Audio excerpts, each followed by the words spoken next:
भगवान, आज मेरी जीत ने मेरा सिर संसार में फिर ऊपर उठाया है, इसलिए आज मैं तेरे सामने फिर अपना सिर झुकाता हूं और तुझसे वर मांगता हूं कि मेरा सिर संसार में कभी न झुके और मैं शर्म से मुरझाया हुआ मुंह लेकर तेरे सामने कभी ना आऊं। तेरी जय हो, तेरे भक्तों की जय हो। देवों के देव कैलाशपति महादेव, तेरी सदा ही जय जय जय। राजों के राज छत्रपति सरताज पृथ्वी वल्लभ, तेरी सदा ही जय जय जय।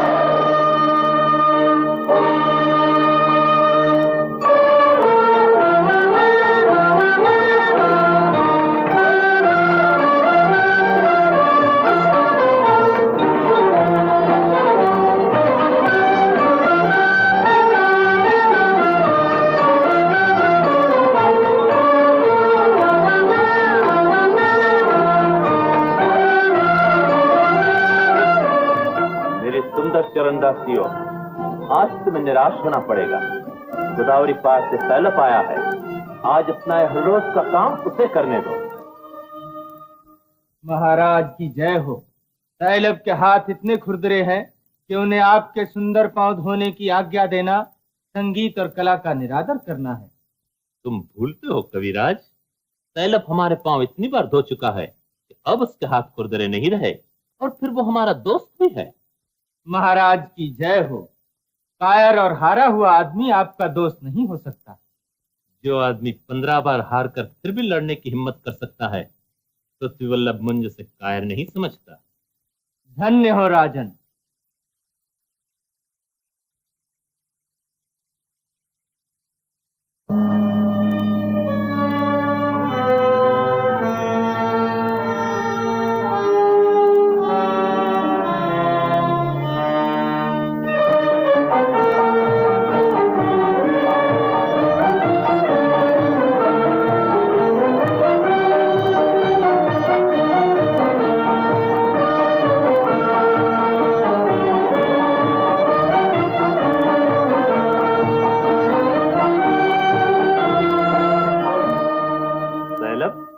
मेरा दरबार तेरा स्वागत करता है।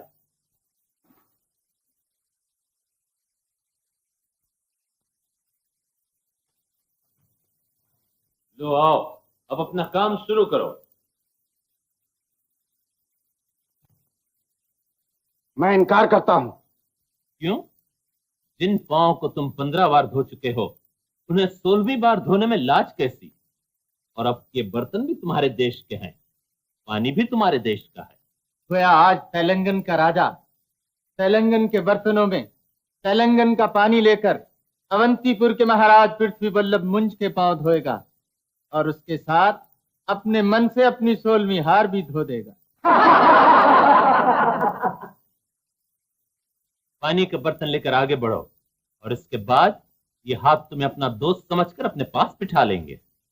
नहीं मुंज, अब ये हाथ उन पांव को नहीं छुएंगे जिन्होंने पाप के पस में होकर सैकड़ों औरतों का औरतपन रौंदा है।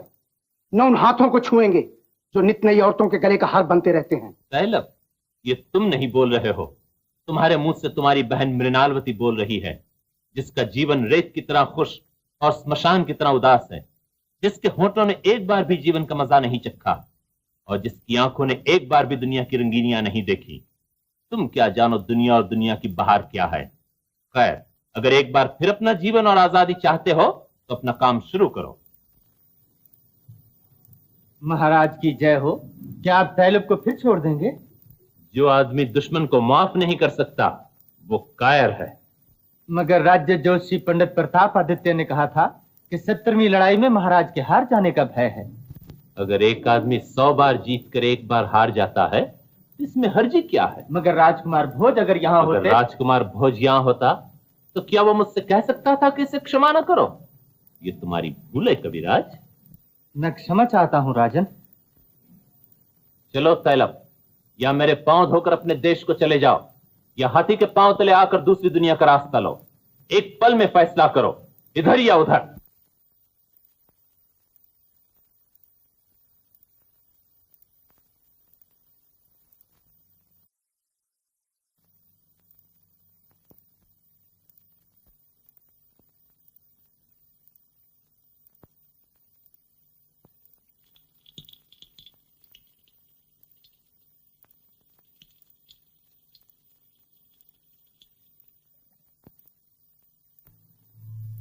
बस तैलपराज, आज से तुम हमारे मित्र हो। आओ यहां बैठो। हमारे दरबार की गोरी कोयलें कहां हैं? उनसे कहो कि हमारे मेहमान का दिल बहलाने के लिए अपने पांव और गले का सारा जादू खर्च कर दें।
कविराज धनंजय, महाराज तैलप और इनके साथियों को गोदावरी पार पहुंचाने का प्रबंध करो, लेकिन इतना ध्यान रखना कि इन्हें रास्ते में किसी बात की तकलीफ न हो।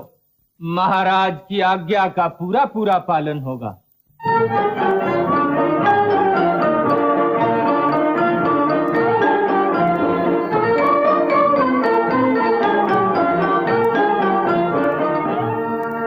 चलिए महाराज। आप क्या सोच रहे हैं? मैं ये सोच रहा हूं कि जब मैं हार कर अपने देश को लौटूंगा तो मेरी बहन क्या कहेगी। फेंक दो आरती के तख्ते और महल में जितने रसोइये हैं उनसे कहो आज हलवा बनाएं। महाराज को हलवा खाने का शौक है। चकल्ला देवी, मैं जानती हूं मैं क्या कर रही हूं और मैं जानती हूं उसके माने क्या है। जाओ।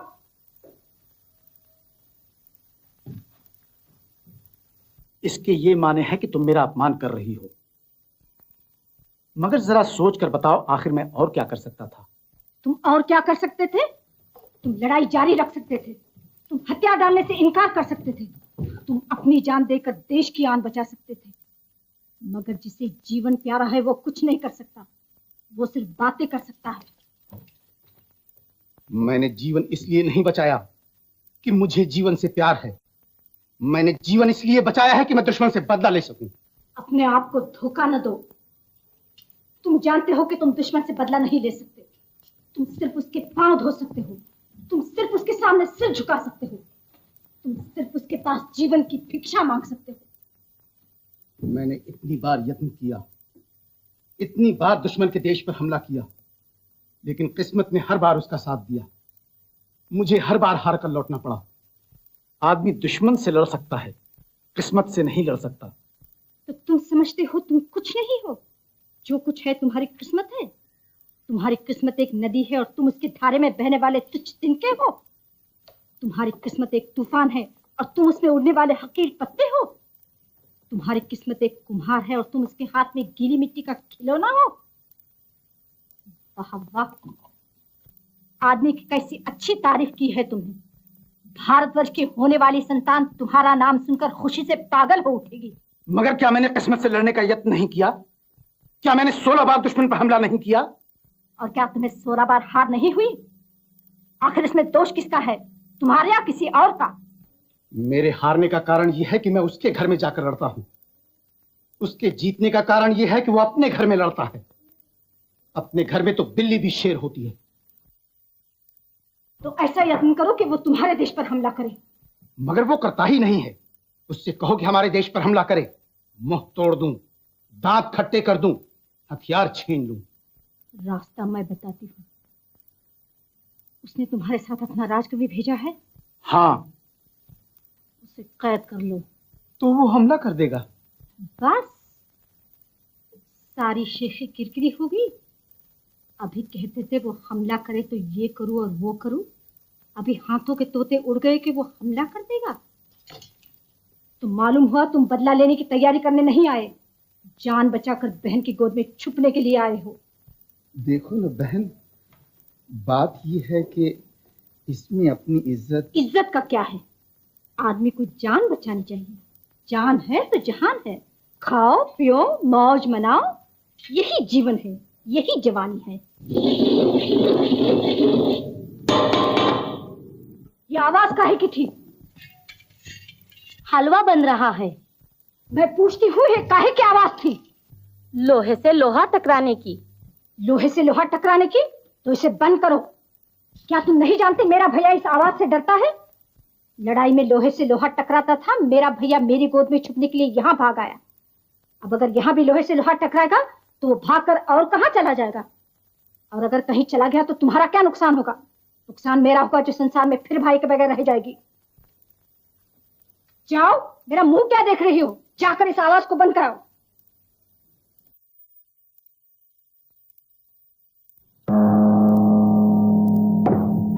भिल्लमराज के पास आदमी भेजो, मैं उनसे अपने महल में मिलना चाहता हूं।